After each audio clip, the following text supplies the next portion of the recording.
lighthouse that shouldn't still be standing. If you've ever spent a night along America's East Coast, there's a chance you've heard whispers about Blackwater Reef Lighthouse, an old lighthouse, officially abandoned since 1978. Yet fishermen still claim that every night after midnight, its blood-red beacon begins to shine. Even though no one has lived there for decades, and they all tell the same story, any boat that follows that light is rarely seen again. My name is Daniel Carter. I work for the Maine Coast Search and Rescue. This happened in October 2025. It was around 11:40 p.m. when our emergency radio received a strange transmission. The signal was weak, almost buried beneath the sound of crashing waves. But one sentence came through perfectly. "Please, don't let the light find you." Then, nothing but the sound of the wind. Our dispatcher traced the signal. It was coming directly from Blackwater Reef. That made no sense. There hadn't been an active radio station there in over 40 years. Yet somehow, someone was calling for help. I wasn't alone. My partners were Ethan Brooks and Marcus Hill. The three of us boarded a Coast Guard rescue boat and headed into the Atlantic. The farther we traveled from shore, the stranger the ocean became. The waves were calm, almost unnaturally calm. The water looked darker than it should have, like an endless sheet of black glass. Our GPS kept losing signal. The compass spun wildly without stopping. Marcus looked at me. "Daniel, I don't like this place." I forced a smile. "Maybe the old lighthouse just doesn't like visitors." No one laughed. A few seconds later, through the thick fog, a deep red light slowly appeared. It was the lighthouse. But according to every Coast Guard record, its power had been disconnected in 1978. So, who was lighting it? As we moved closer, the ocean became completely silent. No wind, no waves. Even the engine sounded strangely distant. Then, our radio crackled. A whisper filled the speaker. "Turn back." The three of us froze. No one said a word. A few seconds later, the voice returned. This time, it was much clearer. "You're already too late." Marcus immediately switched the radio off, but the whisper didn't stop. Now it seemed to surround the boat. It wasn't coming from the radio anymore. It felt like the ocean itself was speaking. We finally reached the base of the lighthouse. Rust-covered iron stairs climbed up the rocks. Above us stood the massive stone tower. Its windows were shattered, and at the very top, the red beacon slowly rotated through the fog. Yet, there wasn't a single person inside. I stepped onto the stairs first. The heavy metal door was covered in rust. It looked like it hadn't been opened in decades. But the moment my hand touched it, the door slowly creaked open on its own. Inside, everything was swallowed by darkness. Salt covered the walls. Cold seawater dripped from the ceiling.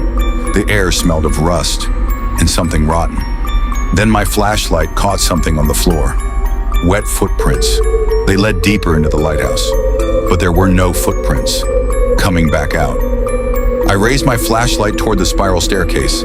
Suddenly, a heavy scraping sound echoed from the floor above. Something was being dragged across the wooden floor. Ethan whispered, "Is someone up there?" I didn't answer. The three of us slowly began climbing the staircase. With every step, the scraping sound grew closer.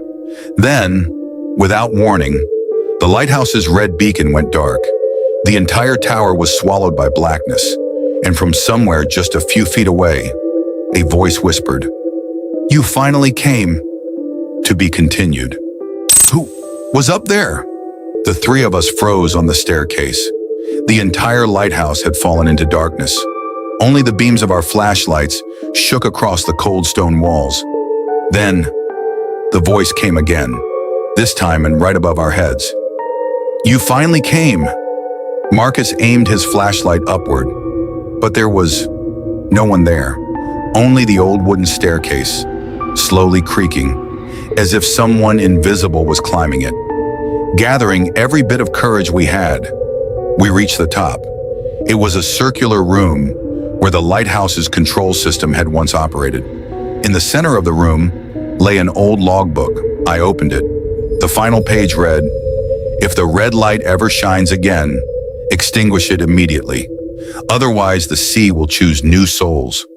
The moment I finished reading, the lighthouse's red beacon burned brighter than ever. I looked out the window. Dozens of shadowy figures were rising from the ocean, moving silently toward us. They had no faces, only hollow, pitch-black eyes. Marcus screamed, "Daniel, do something!" Ethan and I sprinted to the very top of the lighthouse. There, the ancient lighthouse mechanism was still turning, even though there wasn't a single power line connected to it. At its center, an old red lantern burned with an unnatural glow. As I stepped toward it, an old lighthouse keeper appeared before me.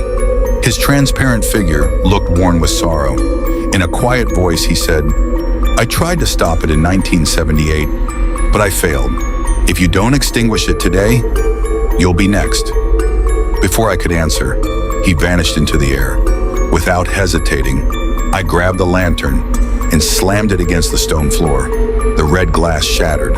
The light flared violently for one final second. Then, it went completely dark. Suddenly, the entire lighthouse began shaking. The terrifying sounds from the sea fell silent. Outside, every shadow dissolved, like smoke disappearing into the fog. The three of us ran down the stair, jumped into our boat, and this time, the engine started on the very first try. As we sailed away from Blackwater Reef, I looked back one last time. The lighthouse slowly disappeared into the thick ocean fog. The next morning, a Coast Guard search team returned to the location. But where Blackwater Reef Lighthouse had always appeared on the charts, there was nothing. No tower, no rocks, no trace that it had ever existed. Even today, I have only one thing left from that night, that old logbook, and on its final page, only one sentence remains. The light is gone. For now. The end.